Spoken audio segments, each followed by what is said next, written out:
I spent 31 years building a life I thought was solid, and it took my ex-wife exactly 18 months to burn it down from the inside out.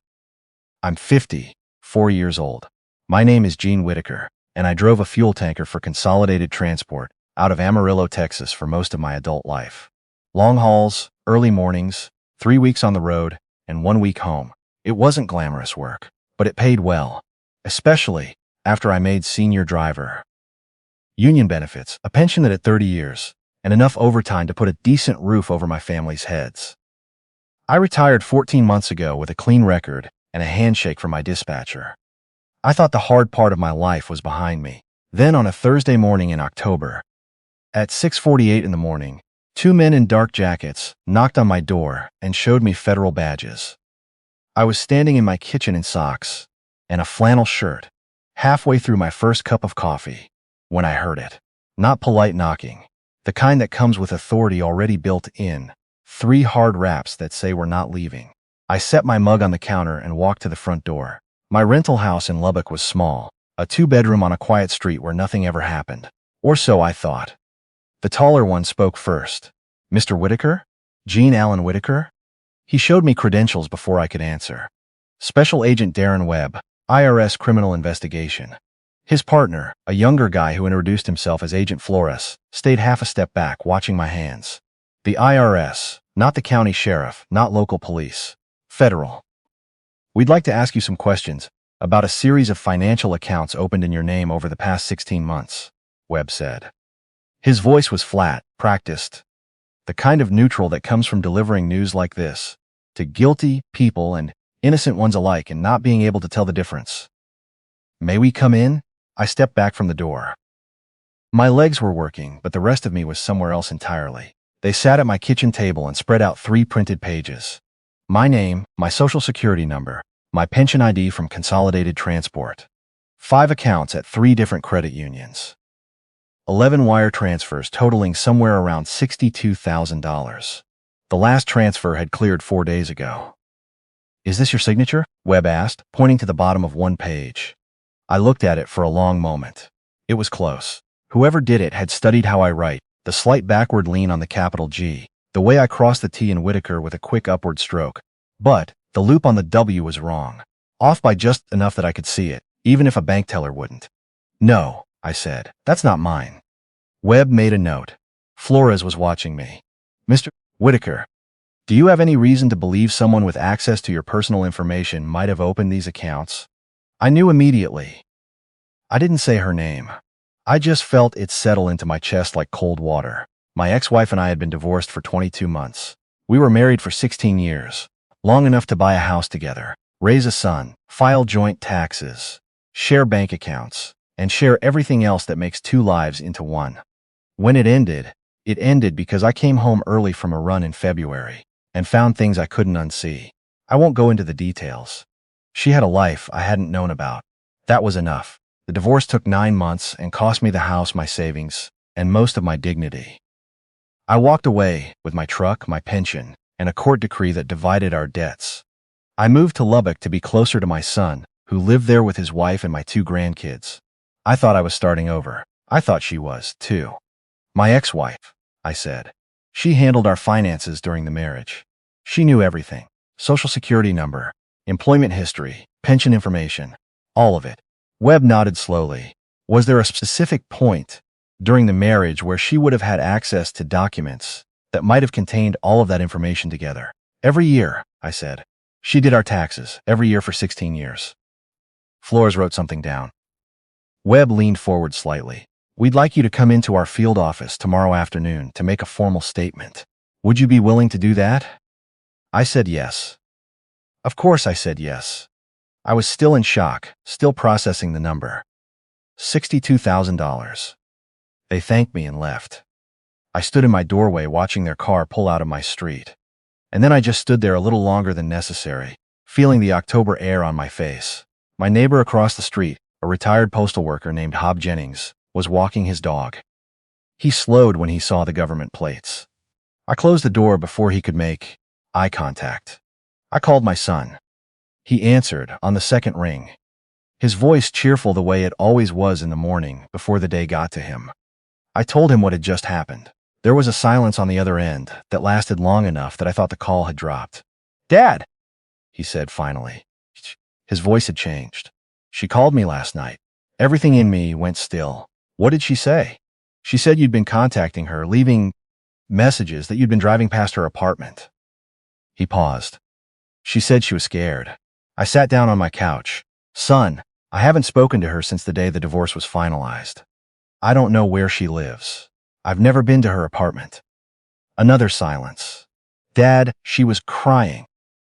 I had watched my ex-wife cry in a mediator's office, in front of a divorce attorney, at a dinner with my sister, and once at a gas station when she didn't get the credit card rewards she expected.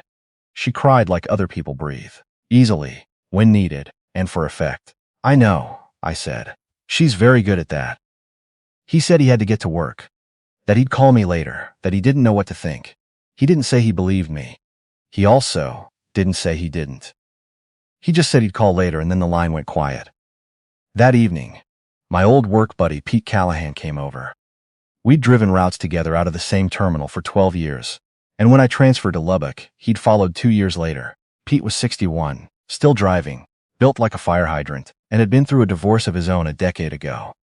He sat at my kitchen table and listened while I laid it all out. The agents, the accounts, the transfers, my son's phone call, her tears. "She's been planning this," Pete said. He didn't phrase it like a question. "Since before the ink was dry." "Maybe. You need a lawyer." "I know. Not tomorrow. Tonight. Call someone tonight." I called the attorney who handled my divorce, a woman named Carol Sims. She listened without interrupting, which I appreciated. When I finished, she told me not to go to the IRS field office alone, that she or someone from her firm would go with me, and that I should pull every bank statement, every piece of mail, every document I had that showed my financial activity for the past 2 years. I spent that night at my kitchen table with folders spread everywhere. I was methodical about it, something the trucking job had taught me. You document everything: weight logs, fuel receipts, route sheets, incident reports. Paper protects you. I had 2 years of bank statements, every pension deposit, every bill I'd paid, every check I'd written. Nothing missing. Nothing strange. Except that I'd started getting less mail about 6 months ago, and I hadn't really noticed until now. The credit card offers that used to come 3 times a week. The pension board's quarterly newsletters. The insurance renewal notices. They trickled, then mostly stopped. I chalked it up to going paperless, to the general slowdown in junk mail. Now I understood it differently. Pete called me the next morning before I was awake. "I found something," he said. "Get up." He came over with coffee and a printout he'd pulled from public records online. My ex-wife had filed a change of address form with the Postal Service 8 months ago. Not for her own address, for mine. She'd had all my mail forwarded to a P.O. box in Odessa. I sat there staring at the paper. Mail fraud. That's a federal offense. That's how she'd been intercepting pension statements, credit notices, account opening confirmations, everything she needed to keep me from knowing what she was doing. "She's in Odessa now?" I asked. "Apparently," Pete said. "And there's something else." He pulled out his phone, showed me a Facebook profile. A man I'd never seen before, mid-50s, gray at the temples, standing in front of what looked like a new pickup and smiling at the camera. The page said he was a real estate developer. The last posted photo was a trip to Santa Fe. The tagged account next to him in the photo was my ex-wife. "Who is this guy?" "His name's Roy Stanton," Pete said. I looked him up. He's got 3 business filings in Texas, all of them registered in the last 2 years. Also a lien filed against one of his properties. He's got money problems. I looked at the photo of them in Santa Fe. The hotel in the background looked expensive. Someone had paid for that trip. My son called that afternoon. His voice was different this time, more guarded, more careful. "She called me again," he said. "What did she say?" She said she's been getting threatening texts from your number, that someone keeps texting her saying she'll regret what she did. She has screenshots." I hadn't texted her. I didn't have her number. I'd deleted it from my phone the day the divorce was final and never looked for it again. "She spoofed my number," I said. "Dad, I'm telling you. She forged my signature on $62,000 in fraudulent transfers. Spoofing a phone number is not complicated. I don't know what to believe." His voice broke slightly on the last word. She's my mom. She raised me. And you're my dad. I don't want to be in the middle of this. I know you don't, I said, but I need you to know the truth. Whatever you choose to do with it. He said he'd talk to me later and hung up. That was hard. I won't pretend it wasn't. I sat in my living room for a while after that, watching the afternoon light move across the floor. My son was a good man, a careful man, and I understood why he was struggling. He'd grown up watching his mother cry and seeing people respond to those tears. He'd been trained to take them seriously. I couldn't blame him for that. But I also couldn't lose him. Pete and I went to the IRS field office the next day with Carol Sims. Webb and Flores were both there, along with a third person who was introduced only as a financial analyst. They showed us more documents. The accounts had been used to make purchases, restaurant charges in Odessa, retail in Lubbock and Midland, a hotel in Santa Fe from 3 weeks ago, matching the date of that Facebook photo. Whoever was using the accounts had also made 2 payments to a real estate LLC registered out of Midland. Roy Stanton's LLC. She's funneling stolen money through her boyfriend's business, Carol said quietly. Not to the agents, but to me. Webb heard it anyway. He made a note. I told them about the mail forwarding. Pete showed them the printout. Webb's expression didn't change, but Flores leaned forward and said something to the financial analyst under his breath. Mr. Whitaker, Webb said, I want to be straightforward with you. When we first received this referral, the picture was not clear. The accounts were opened with valid documentation. The signatures were close. There was a possibility you were involved. He paused. That possibility is becoming less likely. It wasn't an apology, but it was something. They asked us not to contact my ex-wife directly and asked that I preserve any communication I received from her. I told them about the text she'd supposedly sent from my spoofed number to my son. Webb asked my son to forward those screenshots to the case file. I called my son from the parking lot outside the federal building. I told him what they'd said about the accounts, about the mail forwarding, about the LLC. I told him about the Santa Fe hotel matching the dates on the photo Pete had found. He was quiet for a long time. Then he said, I need to think. That was fair. I let him think. 3 days later he called. I went to see her, he said. My stomach dropped. You did? I wanted to hear her side. In person, he exhaled. Dad, I asked her straight out about the mail forwarding. She said she didn't know what I was talking about. But then I asked her about the accounts, and she said something weird. She said you probably set them up yourself and forgot about them. That you were always bad with money. He paused. But that's not true. That's never been true.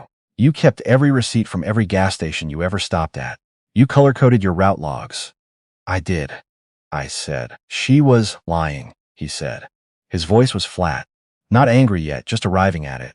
I've seen her lie before. Little things, stuff she thought didn't matter. But this was different. She looked straight at me and said something she knew wasn't true, and she didn't even flinch. Another pause. I came home and I sat with my wife for a long time. And then I called her back and told her I'd seen the evidence and I knew what she'd done. What did she say? She cried. And then when that didn't work, she said I was being manipulated by you. And then she hung up. The next morning, a certified letter arrived from an attorney in Odessa. My ex-wife was filing a restraining order against me. Harassment, stalking, threatening communications. The letter said she feared for her physical safety. I read it twice, then called Carol Sims. Counter it with everything, Carol said. The mail forwarding, the account documentation, the text timestamps. She paused. And Jean, brace yourself. She's going to make this ugly before she lets it go. She wasn't wrong.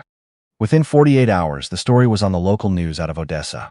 Not a big story, just a brief mention in a crime segment about a local woman who'd filed for protection from a, quote, former spouse engaged in a pattern of harassment. My ex-wife's face was shown for 3 seconds. Looking frightened, looking believable. Pete called me right after the broadcast. Don't watch it again, he said. She wants you rattled. Don't be. What rattled me instead was a letter from the Consolidated Transportation Board. Due to a pending criminal investigation involving financial fraud, my pension disbursements were being temporarily suspended pending resolution. Standard procedure. The letter was apologetic in tone and devastating in effect. My pension was $1,460 a month. It was nearly everything I lived on. Without it, I had maybe 5 weeks before I couldn't make rent. I sat at my kitchen table with the letter and did the math twice, hoping to get a different answer. I didn't. Pete came over that night without being asked. He brought food from a barbecue place we liked and sat across from me while I told him about the letter. "We're going to get ahead of this," he said. "I don't see how." "Because she's going to make a mistake. Angry people always do." He pulled out his phone. "I've been tracking Roy Stanton's business filings. His LLC received 2 wire transfers from the fraudulent accounts. I found them in the public lien documents because he used the funds to partially pay down that property debt. That means there's a paper trail from her to him to a documented account. That's not just fraud. That's conspiracy." I looked at him. "How do you know all this?" "I retired from the road 2 years before you did," Pete said. "I've had time to develop hobbies." My son called that evening. He said his wife had been doing some research on identity theft, that she'd found some information about credit bureau freezes, about the steps I should take immediately to limit further damage. "She pulled together a whole list," my son said. "She wants to help." That was the first time since October that I felt something loosen in my chest. His wife had always been a practical woman, the kind who moved toward problems instead of away from them. The fact that she was in my corner meant my son was too, even if he was still finding his footing. I froze my credit that night, all 3 bureaus, and I filed a detailed identity theft report with the FTC using the case number Webb had given me. 2 weeks later, Webb called. His voice was different, less careful, more direct. "Mr. Whitaker, we've made an arrest. Your ex-wife was taken into custody this morning in Odessa." He paused. "Roy Stanton was arrested separately. He's cooperating." I sat down. I hadn't been standing, but I sat down anyway. "She was in the process of liquidating," Webb continued. "We found a one-way ticket to Puerto Vallarta. Departure was scheduled for next Thursday. She had a new debit card linked to an account we hadn't identified yet. We found it during the search of the residence. She'd been planning to run, to take whatever she could carry and disappear into somewhere without extradition considerations." "What are the charges?" I asked. "Wire fraud, identity theft, mail fraud, and conspiracy. Stanton is looking at accessory and money laundering." Webb paused again. "Your pension board has been notified of the arrest. You should receive a call from them within the next 48 hours. I thanked him and sat there after the call ended, not moving for a while. Pete was in the other room watching the news with the volume low. I could hear it through the wall. I walked in and told him. He didn't say much. He just nodded slowly, the way men do when something ends, the way they thought it probably would, but weren't entirely sure. Then he handed me a beer from the 6-pack he had brought, and we sat and watched the end of the news without talking. My son called that night. Someone had tipped off the local news in Odessa, and the arrest was being reported. He'd seen it and called me before I could call him. "I'm sorry, Dad," he said. His voice was rough in a way I hadn't heard since he was a teenager and had broken something he couldn't fix. "I should have believed you from matters. I should have believed you from the start. You got there," I said. "That's what matters. No, it matters that I made you go through that alone for weeks, while I was sitting on the fence." He paused. "My wife says I'm an idiot." "Geez, we're not. Idiot. You loved your mother and she used that. That's on her, not on you." He didn't say anything for a moment. "Then, can I bring the kids over Sunday? They haven't seen you in too long." "Yes," I said. "Come Sunday." The pension board called the next morning. My benefits would be fully reinstated within 10 business days.